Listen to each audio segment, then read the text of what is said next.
This video will cover section 8.1, which is the rectangular coordinate system, and section 8.2, which involves line, slope, and the average rate of change. Let's first take a look at the rectangular coordinate system, which is also sometimes referred to as the XY plane or graphing plane. So we can see from the picture here on the left that our graphing plane is essentially two number lines that are intersecting each other. And the position that we are within this grid is designated by our X and Y axis. So the X axis is the axis that we see running horizontally or from left to right, and the Y axis is running vertically or up and down. And any point that we see on this coordinate grid has a specific location that we represent with this coordinate notation. So we use the open set of parentheses and a comma in between, and the first number that we see in that list is the X location on our coordinate graph, and the second number is the Y location. So here we can see the point 5,3 is when I move positive 5 units or 5 units to the right, and positive 3 units or 3 units up. And the order of our coordinates does matter. If you can notice on the graph here, the location -4, 2, and the location 2, -4 are different places on our graph. So it is important that we are aware of that ordering, that the first coordinate and second coordinate have different location values. Some of the language that you'll see when talking about the coordinate plane, you may hear the origin referred to. That's the coordinate location 0, 0, or the intersection of our two axes. And they may refer to quadrants, and the quadrants are just the 4 different parts of the graph that are formed by the X and Y axis, and they're labeled in the same manner, with the upper right corner being quadrant 1, and then the quadrants 2, 3, and 4 kind of going in a clockwise manner around our graphing plane. So we're going to be graphing linear equations in our coordinate plane, and we first want to recognize a linear equation when we see it. So a linear equation has several different formats, and we'll be seeing that in the next section. However, in this section, we're going to just look at the standard form, which we see here, the a times x plus b times y equals c form of a linear equation. Essentially, a linear equation can be recognized when it's in the standard form, because what we'll see is that we'll have potentially constant numbers. That's what's being represented by the capital A and B number here, multiplying to the variable x or y, and our variables could be added or subtracted, and it's going to be equal to some constant number. So you'll see a number potentially times x plus or minus a number times y equals a constant value. And if you notice, there's kind of an interesting note here. They said that A and B are both not 0. And essentially all that note is including, or why that's included, is to acknowledge that it is possible that one of my variables may not show up, that I may see just y in my equation, or I might just see an x in my equation. And these are still linear equations. We would still represent them in the standard form potentially. What would happen in that standard form is that the coefficient of the variable we don't see is a value of 0. So they said that both A and B are not 0, because if that did occur, then I wouldn't see any variable at all. My x variable and my y variable would both be missing from the equation, and that's not really a linear equation anymore. So one of our coefficients, either capital A or capital B, could be 0, but not both of them. So let's take a look at example 1 and see if these 3 equations are linear or if there's something else. So the first equation definitely looks like our standard form. If we compare that to the ax plus by equals c, we could totally identify what those capital A, B, and c values would be. A is that coefficient value of 2 on the x, b is the coefficient value of -3 that we see on the y, and c is our constant term of 9. So this definitely fits the standard form, and it is a linear equation.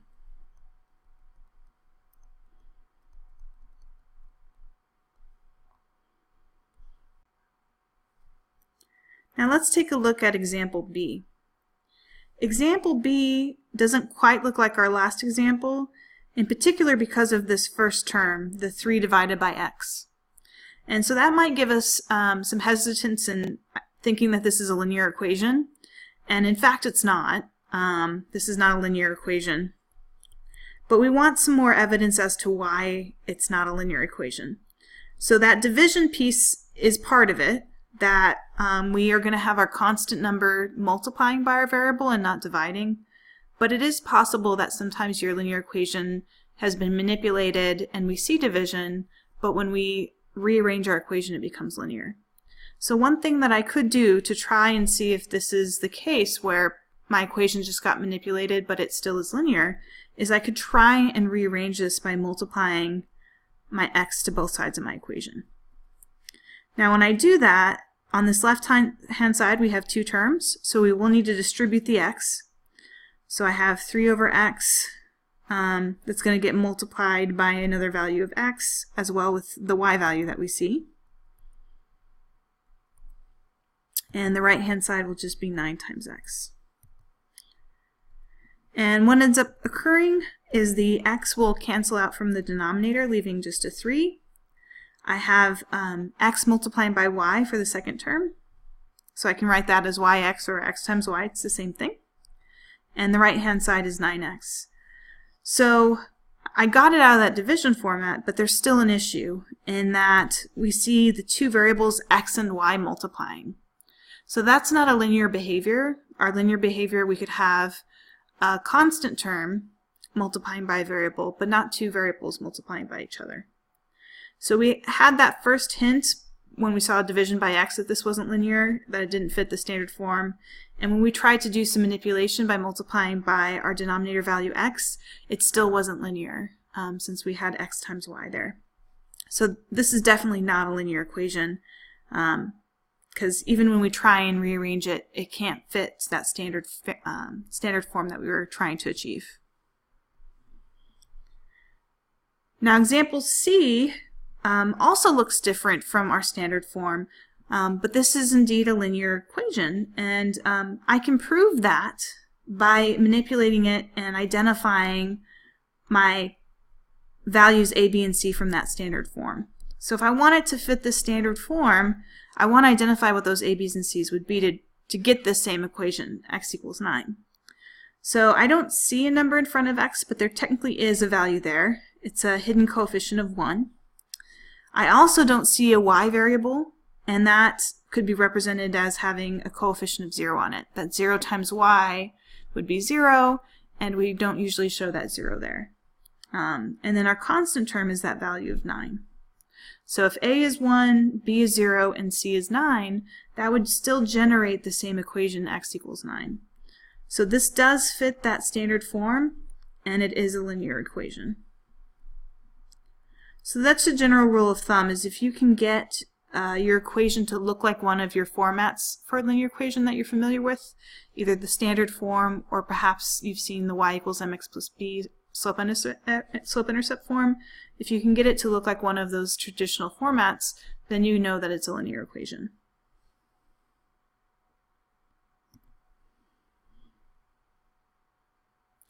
Now let's take a look at intercepts.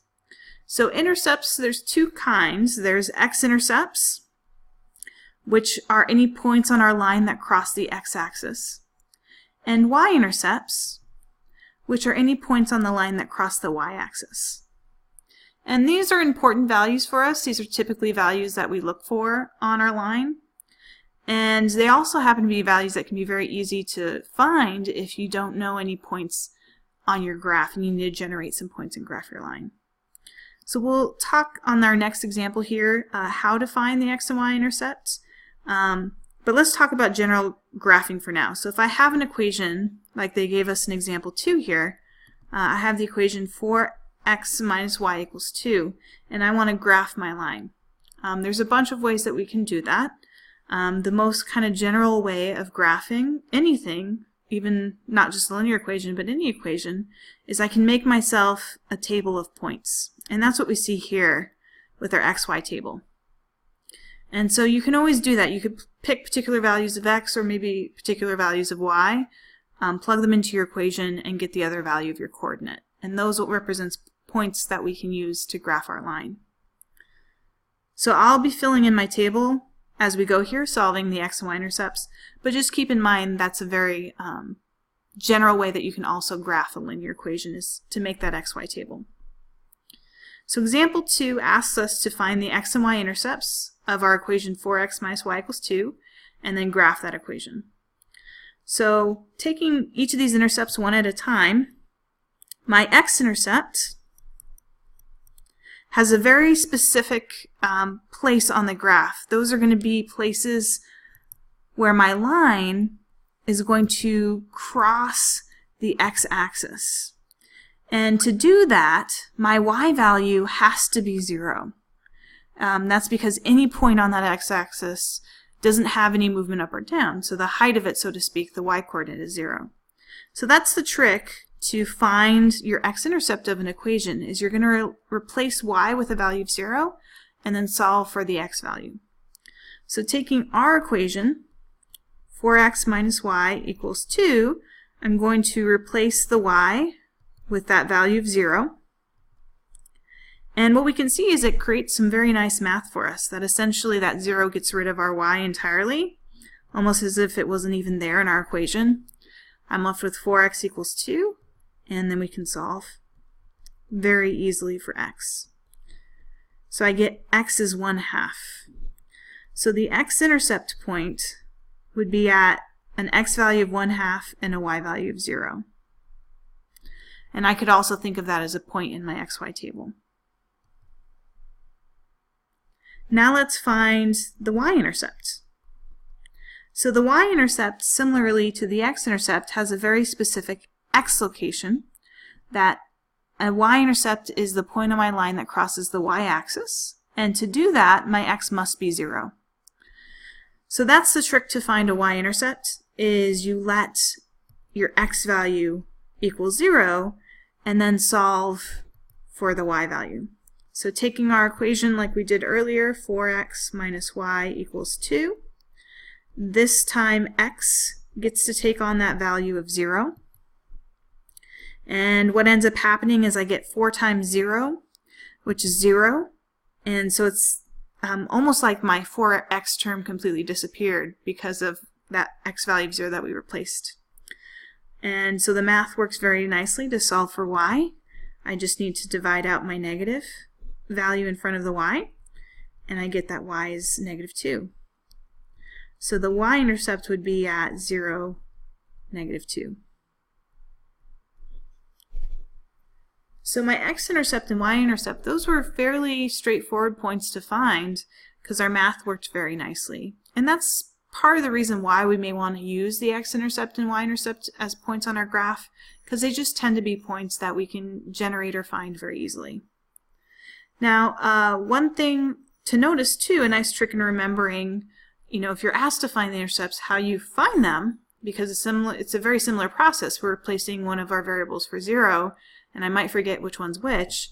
A nice trick is that if you're trying to find a particular intercept, so for instance the x-intercept, my other variable will need to be a value of 0. So for x-intercepts, the y is 0. For y-intercepts, the x is 0. So that's one way to keep straight in your mind which value needs to take on the value of 0. So it's always the other variable that you're interested in. So that's technically enough points to generate my line on my graph. For a linear equation, you only need 2 points. However, it's often enough that you'll probably need a third point just to get enough points to draw a good line. So I'll start here with these 2 points, and then you'll see why it may be a good idea to include a third point. Now, another thing to notice on this graph that I have on the right-hand side is it's not completely labeled. So my x and y axis are labeled. If I didn't have those already on my graph, I can easily label them by including the letters. But I also need to label my scale, or what each tick mark on my graph is counting by. So it's very common to count by 1s, but that is in no way a default. You can very easily change your scale so tick marks don't count by 1s. So we don't want these to be left blank, because then it's not clear at all to the person reading the graph what you're counting by for each tick mark. So I could label this a couple different ways. One option is I could go through and label each and every tick mark, but what you'll notice is that makes my graph very cluttered and perhaps a lot harder to read. So another option that I tend to use is I don't label each and every tick mark. I go through and I'll label every second or third tick mark appropriately based off of my scale. So here I don't anticipate needing very large numbers for X or Y based off of the values we've already gotten off the table. So I'm fine with counting each tick mark by 1, but I don't want to have to label each and every tick mark. So if this would be 1, this guy would be 2, 3, and then 4, 5, and then 6, 7, and then 8, 9, and 10, and so on. So you can notice here I am still counting by ones. However, I only labeled every other tick mark or the even values on my scale, and it just made the graph a lot less cluttered and a lot easier to read. And I want to label my scale with whatever method I'm labeling it with in all 4 directions. So not just the positive X values, I want to include negative X values, and then I want to include the values for my Y-axis as well. And that is important because you can scale the X-axis and the Y-axis to be different. That often happens when, say, your X values don't get very large, but your Y values do. You can scale up the Y-axis to include those larger values. So here I've completely labeled my graph, which is what you should do when you're graphing on a blank graph like we had. And I'm going to put my points. So my first point was 0, -2. And my second point was 1/2 0. And this is an excellent instance where I'm going to have to kind of estimate where that point is. So it's not at my tick mark, which is 1. I'd estimate the halfway point for that value of 1/2.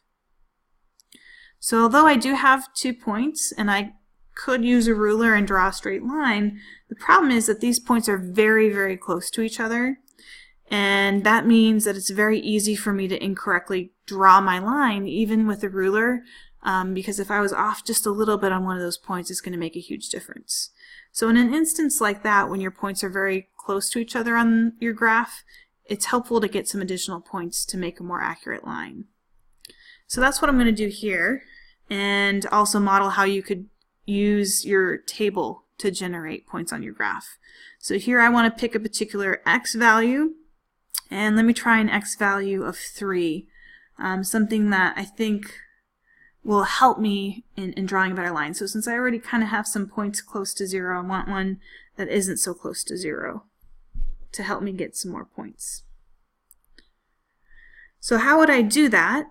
So you can plug in either your X or your Y value in your table. So I'm going to plug in the X equals 3 value. So my original equation was 4 times X minus Y equals 2. And I'm going to replace that X value with 3. And what I end up getting is 12 minus Y equals 2. I'm going to go ahead and solve this equation for Y. So I could subtract 12, get negative Y equals -10, divide out the negative, and Y equals 10. So my additional point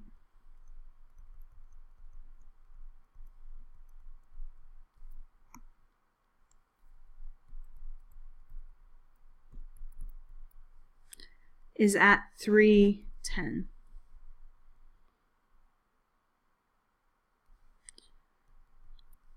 So now that I have that additional point, I can put it on my graph. So X is 3, Y is 10, and it actually just barely fits, so I got lucky picking that coordinate. And now that would be hopefully enough information for me to draw a fairly accurate line. And these lines you want to go ahead and graph with a ruler or a straight edge to make them as exact as you can. So there is my nice straight line going through my 3 points. And then one important thing to include on all your lines are these double-headed arrows on each end. And that's because if we didn't include those, we would really just be graphing what we call line segments. And those are lines that have endpoints to them. And our graph doesn't end at those 2 points. It continues going on forever in both directions. So those arrows are important to indicate that on your graph.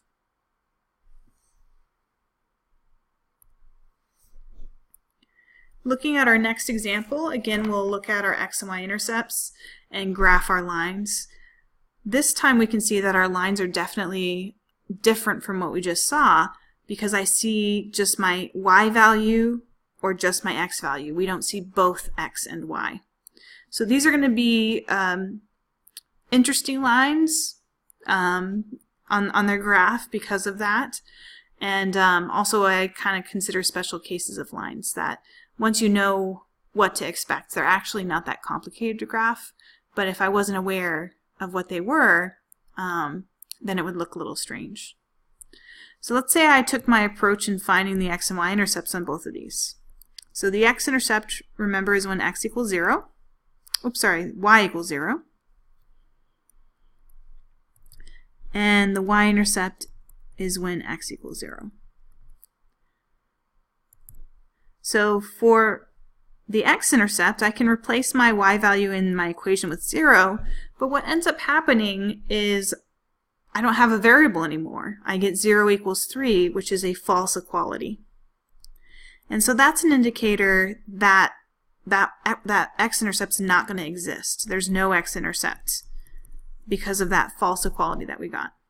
And that can happen, that some of your lines may not have both intercepts. So there's no x-intercepts. For the y-intercept, I would replace x with 0, but there is no x in my equation. So I can't replace it with a 0, and by default my y value is 3. So I actually do have a y-intercept, it's just at 0, 3. So what does that mean for my line? Well, what we're seeing here is that, you know, even if I did change my x value, say it wasn't 0, it was 7 or some other value, I'd still be getting the same y value of 3. So regardless of what your x value is, the y value is always going to be 3. So what we're going to end up getting is a flat, horizontal looking line that runs from left to right at 3 there. So let me go ahead and label my scale and then we'll generate the graph. So I went ahead and labeled my scale for my x and y axis. So make sure that you do that on any blank graphs that you receive or that you have to graph on. And so I can graph my y-intercept point at 0, 3, and in fact all my y values will be 3 all the way through. So that would be what our line looks like. And later on we're going to talk about the format of lines, but any equation that fits this format, y equals some constant number, so you don't have an x, just a y, these are all going to be of the same nature. They're going to be horizontal lines. So if I knew that, right, if I knew to expect that y equals that 3 was going to be a horizontal line, then I could generate its graph very easily. I wouldn't even need the x or the y-intercept to assist me in graphing. Now looking at example B, this is a similar instance, but now I have, instead of y, I have x alone in my equation. So if I try and find each of my intercepts, for the x-intercept, y is 0. There is no y in the equation, so by default x is 2. So there is an x-intercept there at -2, 0.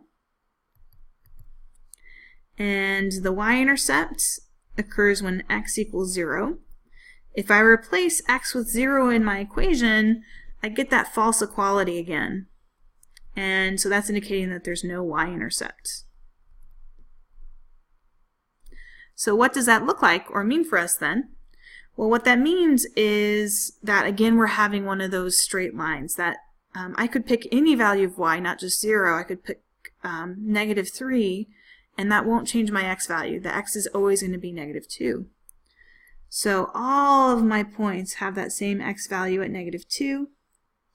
And so my line will be running straight up and down.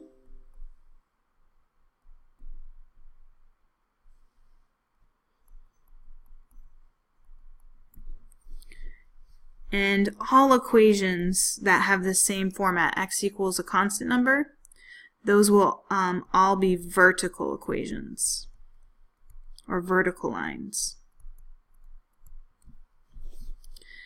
And another key tip, when you're graphing multiple lines on an equation like we did here, and that's okay to do, by the way, you can put several lines on your graph as long as it's well labeled.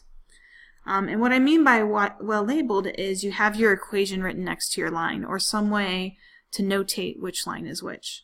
So if you write your equation, right, the blue line was y equals 3, the green line was x equals -2, then it's okay to graph both of them on the same graphing plane.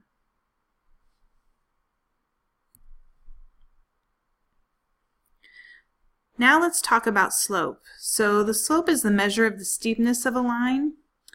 That's kind of a general way to think about it, and it's one way that we can measure the steepness in the sense of, how vertically is our line changing, which we also sometimes refer to as the rise of our line, compared to our horizontal change, which we sometimes call the run. So how do my rise and run change with respect to each other?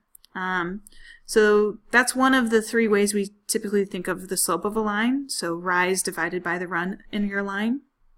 That's the same thing as thinking of that as what changes are occurring in my y variable divided by what change I see happening in the x variable. And you probably have seen this equation before. This is our slope equation. Y2 minus y1 divided by x2 minus x1. There we're just subtracting our x and y coordinates. And those little subscripts we see are referring to the idea that there's 2 points involved. That the subscript of 1 kind of represents point 1 for us, and the subscript of 2 represents point 2. So in an instance like example 4, we know 2 points in our line. The point values are 3, 5, and -2, 1.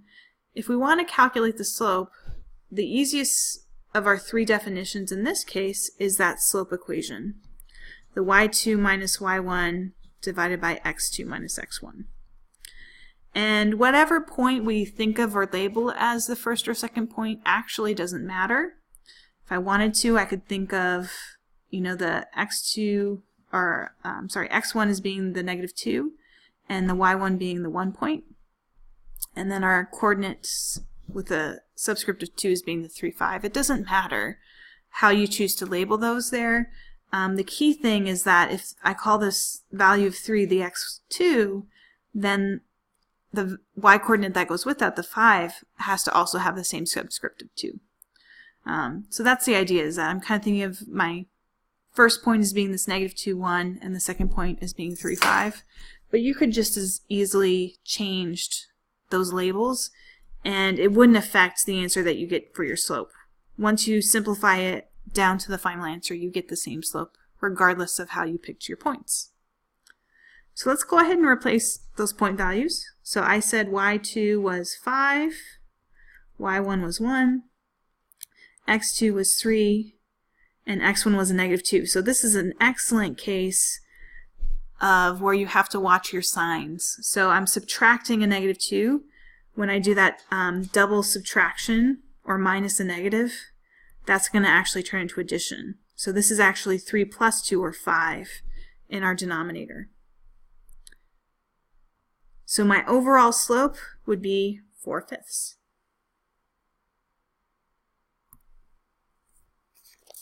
We already talked a little bit about vertical and horizontal lines. What we didn't mention are their slope values. So our slopes, there's kind of 4 different possibilities in terms of slope. So I could have a negative sloping line. That's what we see here in red. And essentially that means that my line, if I look at it from left to right, is falling or decreasing over my graph. I could have a positive slope line, which we see here in blue, and that's where my line, if I read my graph from left to right, is going up or rising. But we can also have these vertical and horizontal lines. So the horizontal line that we see in green here, that is going to have a 0 slope. And if you think about it, if you think of slope kind of like rise over run, that line isn't going up or down at all. So the rise is 0, which is creating my overall slope to be 0. And similarly, if you look at the undefined slope,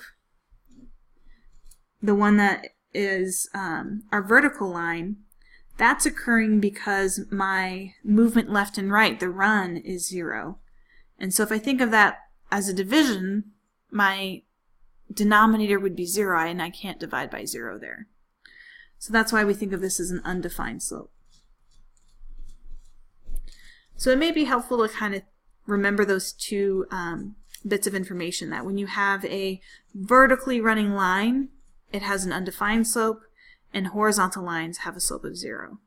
Those again are special cases, and so we just want to be aware, since they do act a little bit differently from the typical linear equations we may see.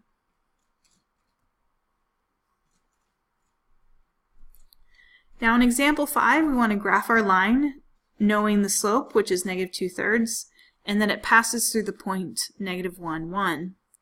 So the first thing we're going to do is graph the point. And we have to do that because the slope is helpful in generating points on my graph, but only once I have an initial location or point on my graph. So we always have to graph a point before you can use the slope to get additional points. So again, I have a blank graph. I need to go ahead and label the scale. So I went ahead and labeled my scale. I didn't anticipate getting very large x or y values, so I kept the default scale of each tick mark counting as a 1. And we'll graph our points. So when x is -1, y is a +1. There's our point right there. And that is not enough yet to get a line. I need at least 2 points. So the second thing we need to do is to use the slope to get more points. And what do I mean by that? Well, what I mean is that slope does hold information for us. We can think of it as that rise over run idea. So it's giving me directions, almost like a GPS. How do I get to the next point on my path or my line? So I want to rise -2, and rises our movement up or down. So the negative would indicate I'm going to go down 2 units. And then my run is movement left and right. Since this is not showing a sign, it's kind of a implied positive.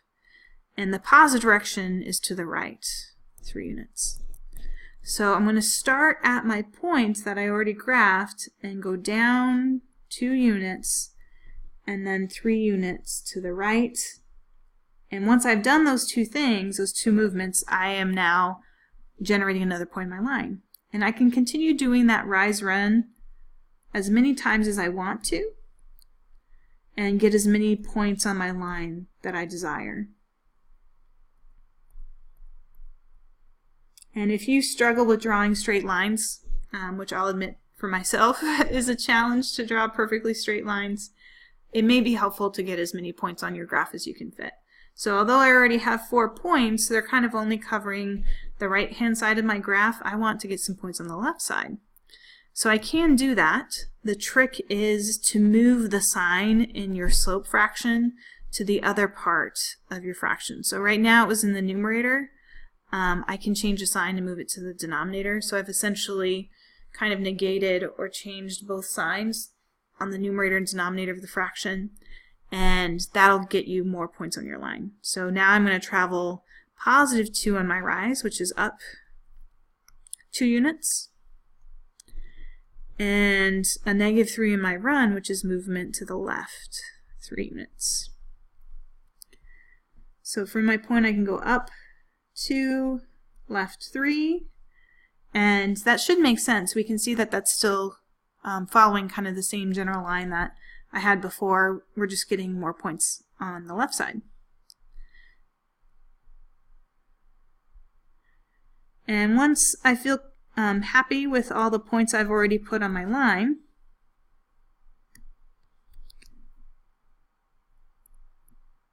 then we can go ahead and draw it with a ruler or a straight edge. Alright, so there is my nice straight line with the arrows included on each end. And we have our graph.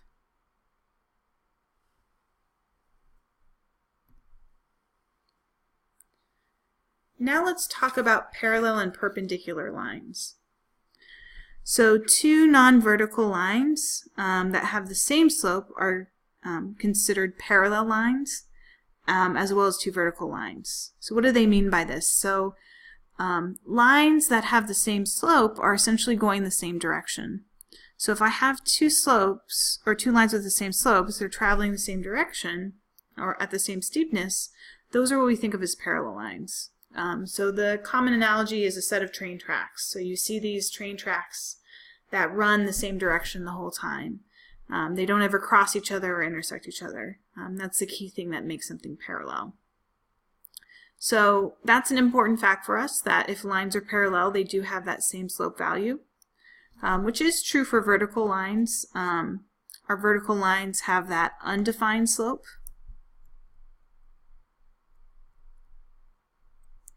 So two lines that are both undefined and their slope are two vertical lines, so they will also be parallel.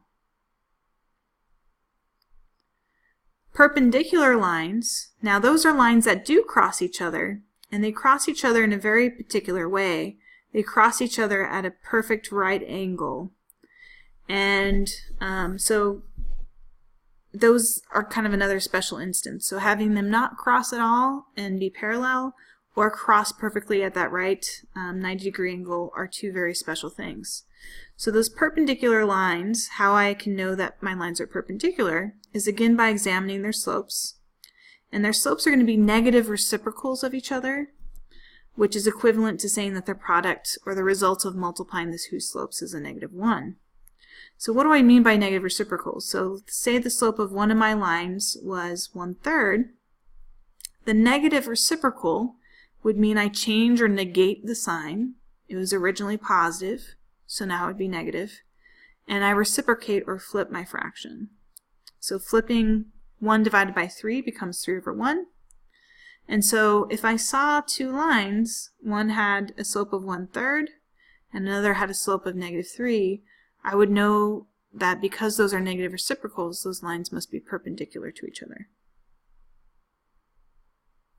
So in example 6, we want to decide whether the lines described are parallel, perpendicular, or neither.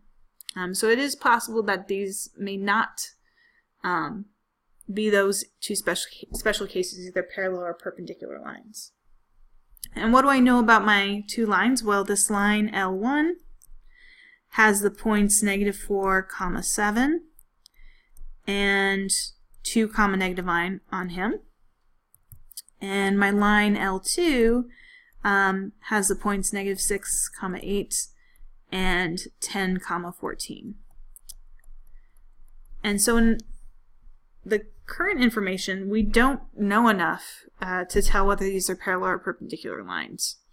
I could try graphing them, but that is not going to necessarily reveal which of the three cases it might be right away, because I could see, even by doing a rough sketch on my graph, say they intersect, they could be perpendicular and intersecting, or just intersecting and be kind of falling in that neither case.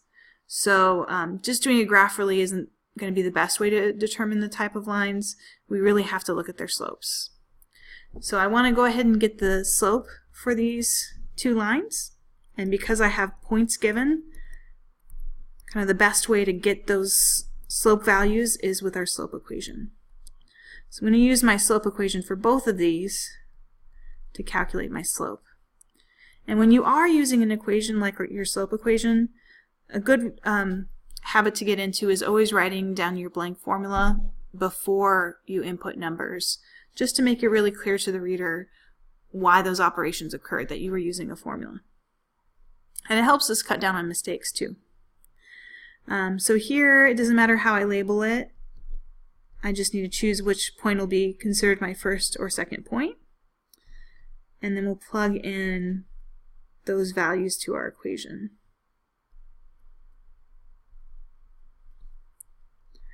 So negative 9 minus 7 for the y values gets us negative 16 for our numerator. 2 minus a negative 4 turns into 2 plus 4, or positive 6 for our denominator. And you always want to reduce your slope fractional values, just like you would reduce any fraction. So 16 divided by 6, they share a value of 2 that I could simplify out, and I get negative 8/3. And we do the same thing for our second line.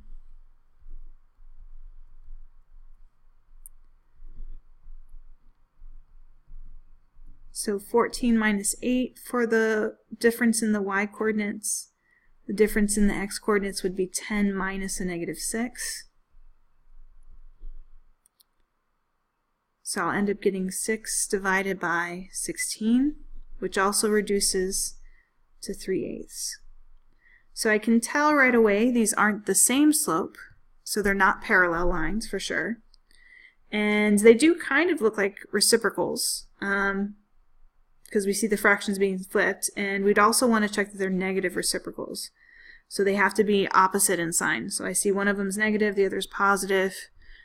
So those are in fact negative reciprocals. So negative 8/3 and 3/8 are negative reciprocals.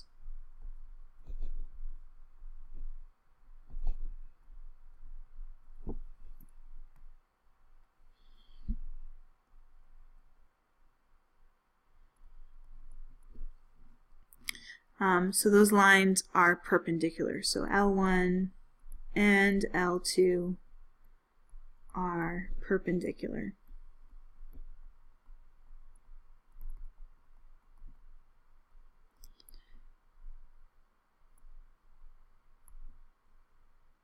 And if we weren't totally sure if they were negative reciprocals, one way of being very sure is to go ahead and multiply your two fractions for your slope values together. And when we do that, we end up getting negative 24 over 4, or sorry, negative 24 over 24, which is negative 1.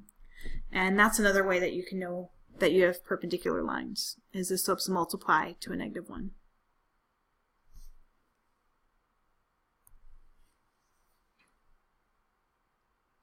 So let's look at average rate of change.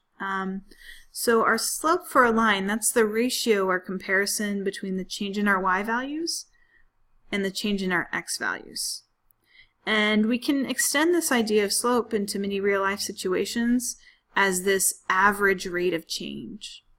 So when you hear average rate of change, that's really just the slope idea again. We're calculating essentially slope. The only thing that may be tricky there is determining what values are the y values in our situation and what values are the x values. So your y value is always going to be dependent upon the value of x. So between your two variables, usually one you'll have some ability to choose the value of or control the value of. That would be your x variable.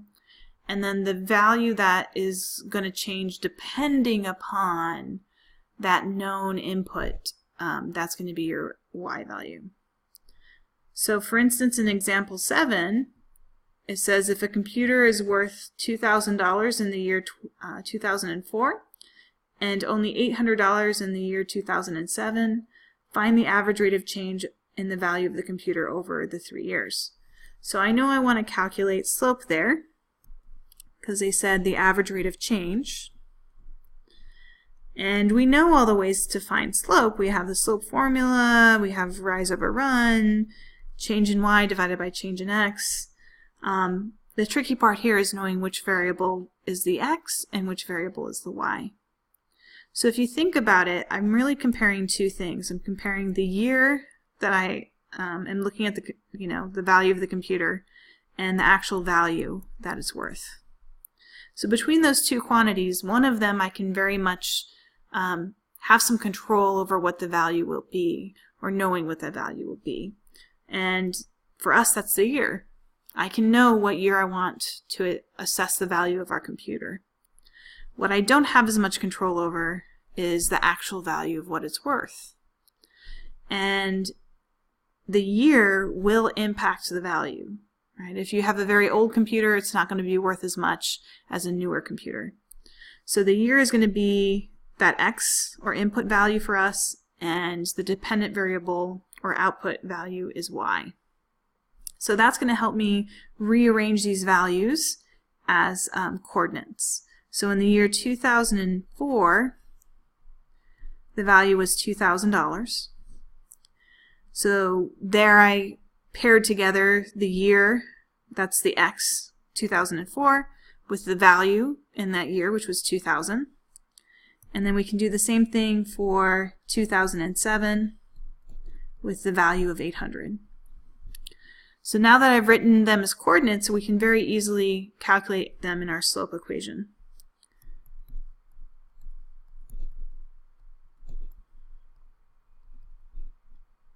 So I would do 800 minus 2000 for the y values. X values are 2007 minus 2004. So I get negative 1,200 divided by 3. And I can reduce that down to negative 400 over 1, or negative 400. And I have my slope now, but we want to put that back in the context of the word problem that was given to us. So what does that negative 400 mean? So I kind of like the fraction notation. So the top numbers, what I was subtracting was the value of the computer. That's what our y's are. And the denominator, the 1, was the years. So for every positive 1 year that passes, our value is that negative 400. So it's going down $400 in value. So we just want to state that in the context of our average rate of change. So the average rate of change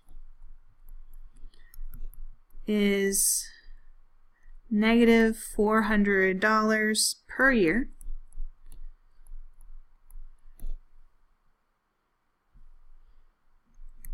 And we could say that alternatively as the computer's worth will decrease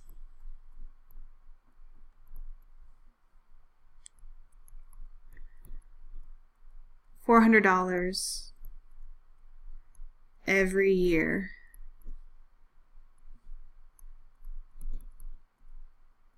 between 2004 and 2007. So those are two ways that we could have described our slope in our situation. The second sentence, I think, is very helpful because it puts it in the context of the situation nicely. We know we're talking about a computer's worth or value. We mentioned that it was decreasing. That's where our negative comes into play. And we also detailed what years we were observing this change. It was between 2004 and 2007.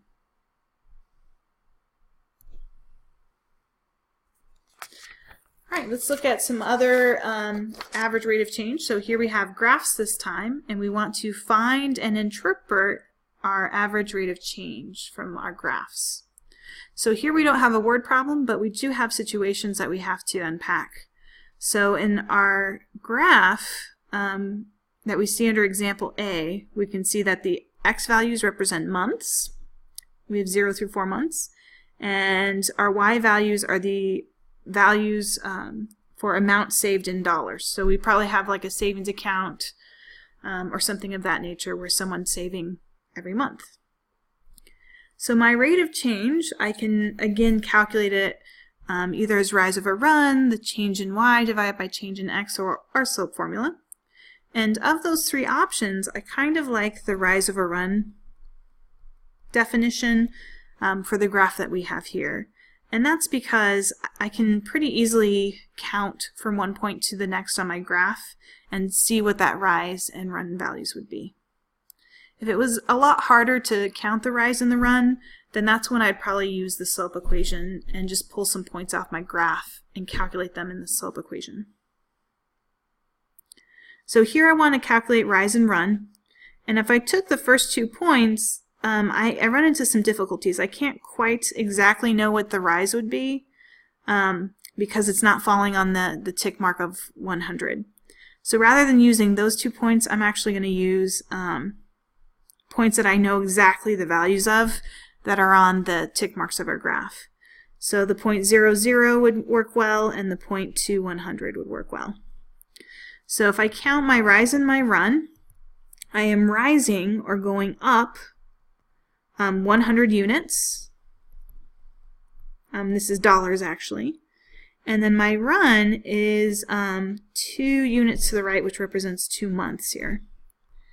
So it'd be 100 divided by 2, which is 50 over 1, or just 50 for our slope. But again, we need to interpret it in our situation, in our graph. So the fractional value, 50 to 1, is probably a more useful representation for us. So I want to include units on this to know what each of those numbers mean. So the 50 was dollars saved, and the 1 represented months.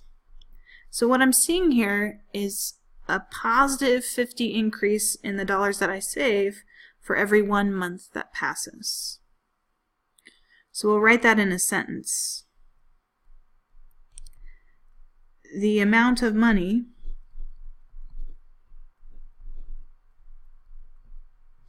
saved is $50 per month.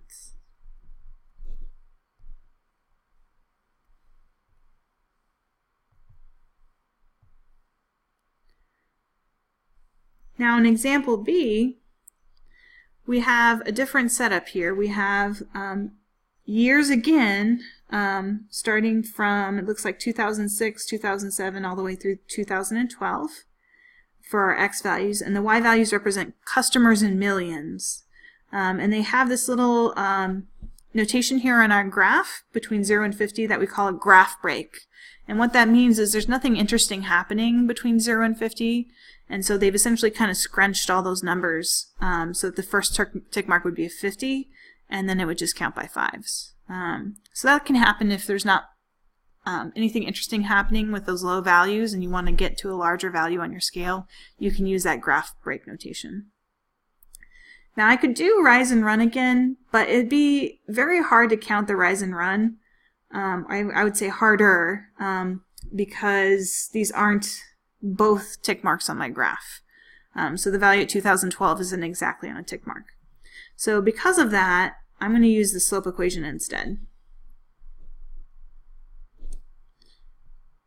So we decide which coordinate's going to be the first and the second, and then plug it into our slope equation.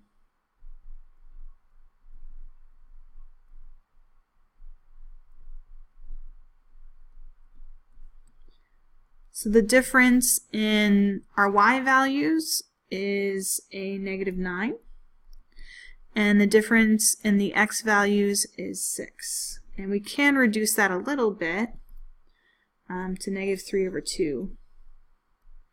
And we want to know what that is in the context of our situation. So the Y values were customers in the millions. So this is -9 million customers.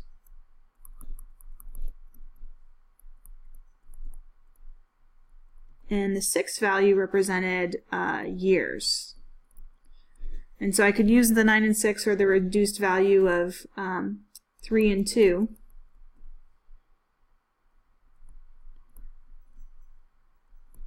But essentially we're seeing a decrease in customers every couple of years. And if I wanted to know what it was for a single year, we could do that. I could divide -3 by 2 and get -1.5, which technically is over 1. So within a single year, I'm losing 1.5 million customers. So we again want to put that back in the context of our problem. We are talking about, they put a label on our graph, basic cable TV customers.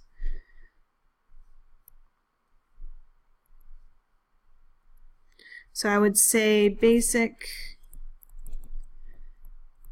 cable TV lost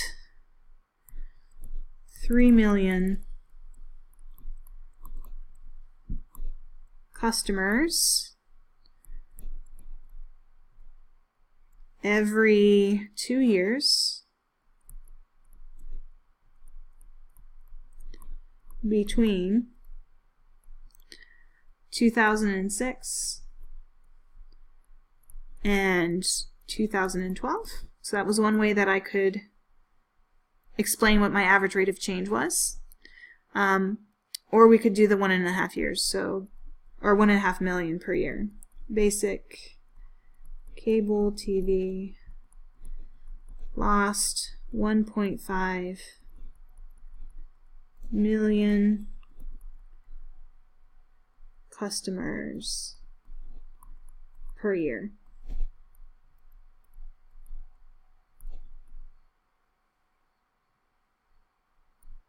Now between those two, you may wonder why I was so specific, including 2006 and 2012.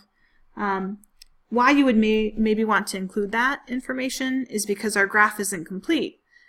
That's the only section that we have the line for. So it is possible that outside those years it had a different slope or different behavior occurring. So it's nice to be careful in including the years that you have observed that linear equation with that particular slope.